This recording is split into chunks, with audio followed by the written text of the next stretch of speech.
Hey guys, welcome to the Pokey Garage. So obviously I told you guys, I was going to start sharing, how I buy and sell and trade Pokemon cards. And I'm actually sitting here organising a set right now, actually. So this is my Sword and Shield binder. Don't know if you can see that. And in here, I actually have quite a lot of the normals, reverse hollows, and quite a few V's as well. We've got some V Maxes in there. And you can see it's looking pretty full now. A big help of that was, I've got to say thank you to Daryl. I love this Snorlax one. He sent me a bunch of reverse hollows. And then this will be the hardest pages to fill. Got a couple of the gold cards as well. So yeah, that's a Sword and Shield set that I've got. Now, the interesting thing about this Sword and Shield set is that apart from the actual binder that cost me £16, I bought it from a shop. He was selling for £16. I bought a load off him. And I've got the little vinyl sticker that's up there. They cost me £3 or £4, I can't remember. Apart from that, I've spent nothing on this collection, and eventually this will be a master set, and it's getting pretty close to being that. Now, you may think, how have you got that for free? That's impossible. But what I've been doing is every time I buy a big collection off someone, I sit there and sort all the cards out. So this is an example of me organising my cards. So this is the stuff that I've currently got on eBay, and you can see I've actually sat there and put team bags on them. So like they're all organised into sets, and then I've got little dividers. So all of that is one set, all of that is one set, all of that is one set, and so forth, so forth. And what I've been doing is, as I've been going along, all the Sword and Shield base set cards that I've come across, I put aside. When I say put aside, I have these tubs down here.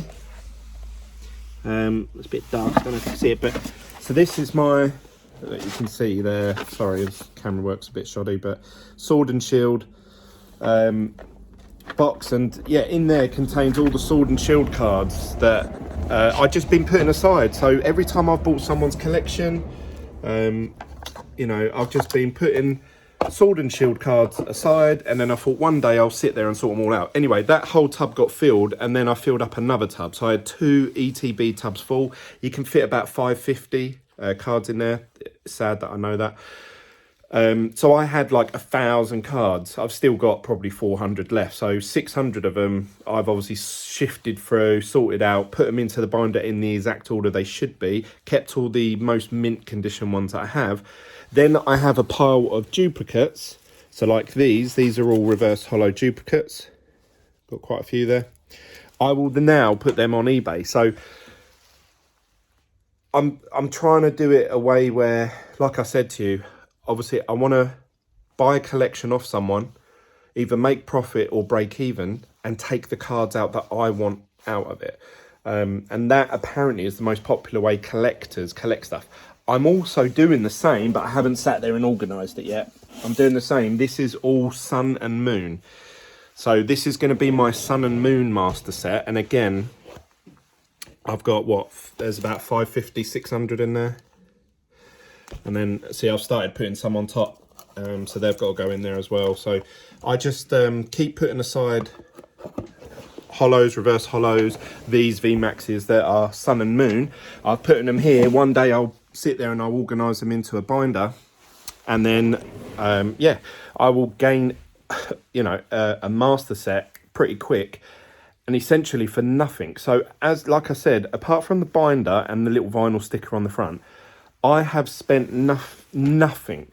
It has cost me absolutely nothing for this collection so far. Now obviously there are still gaps, but what I thought I'd do is if I show you guys what stage I'm at now, I'll keep updating this every now and then.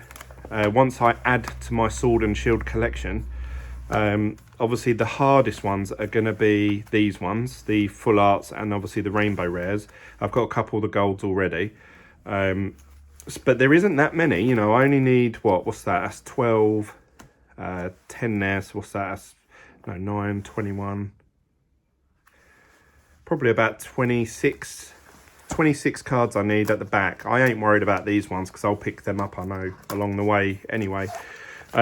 So yeah, what do you guys think about that? Like, do you think that is the best way of collecting these master sets? Because I look at eBay, and for a master set of, say, Sword and Shield, you're looking in the region of, depending on the condition and whether it's like near complete or not, you're looking at, I don't know, £600 to £1,000. They were going for 1,200 when it was obviously a bit more of a boom.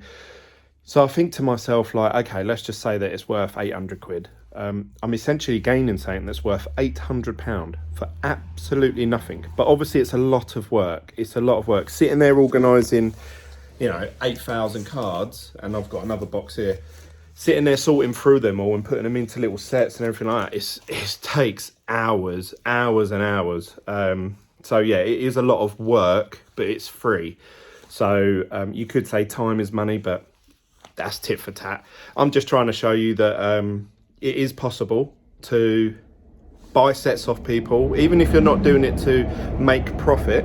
If you buy a whole collection off someone, say someone has a whole collection and they say, right, I've got a Shining Volts Charizard, and I've got a Champion's Path Charizard, and I've got this, that, and the other.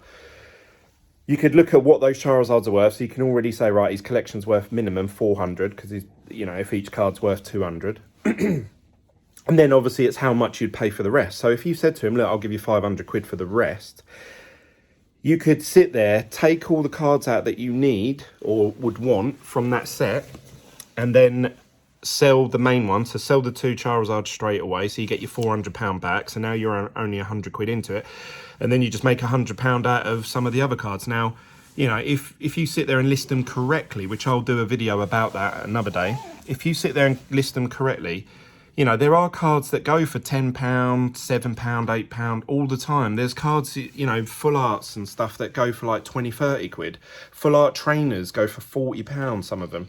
So, if you get lucky, or if you, obviously if you do your research and offer the right price at the beginning, you should be able to quite easily make that money back. Then with the cards that are left, that's up to you what you do with them. Either sell them for profit, which some of you out there may watch this channel for that, or you can add it to your collection, which is what I'm doing. So I'm trying to build up my collection. Now, obviously I could just sell this and make profit. I could be like, oh, I've made £1,000 profit this month. But again, my first goal in this is to, one, collect more cards. Then second is to break even. Then third is to make profit. So that is the order of what I'm trying to achieve. So I actually got a load of the reverse hollows because there was a gentleman, I posted on the group, someone traded me a load of Japanese base set type cards. So this has got, I've organised this is all Team Rocket. So these are all Japanese Team Rocket cards.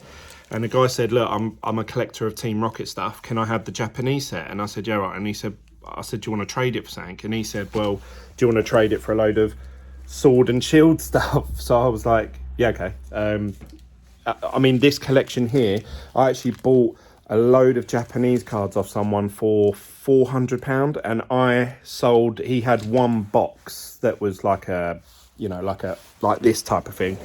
He had something like that in there that was a sealed one, and I sold it straight away for like 380 quid or something. So I literally broke even with that one sale. So every card that was left in the collection, and there was thousands, in theory cost me £20. But I've kept them along the way, and I've started selling these off like in little bundles and that, and I'm getting 5 quid, 10 quid here. So I'm in profit from the trade. But obviously I've just swapped these for Sword and Shield reverse hollows, which I've just sat through and picked out all the ones that I need, hence why that's now looking nice, full and healthy. So now obviously I need to keep my eye out for the full arts, which I've just got up on Poke Collect now to have a little look what ones I need, so I can actually keep an eye out. If I memorize what ones I need, I'll say to someone, oh, you've got this, can we trade it for that? What my target is, what I'm going to try and achieve is, I want to complete this complete master set for free. I don't want to spend 1 penny on one card. I could just quickly go out and buy all the Vs and be like, oh look, I've got a master set, you know, but then that would probably cost me maybe £100-200, because some of the full arts go for like 20-30 quid each, and obviously I need like 25 of them, so you do the maths on that.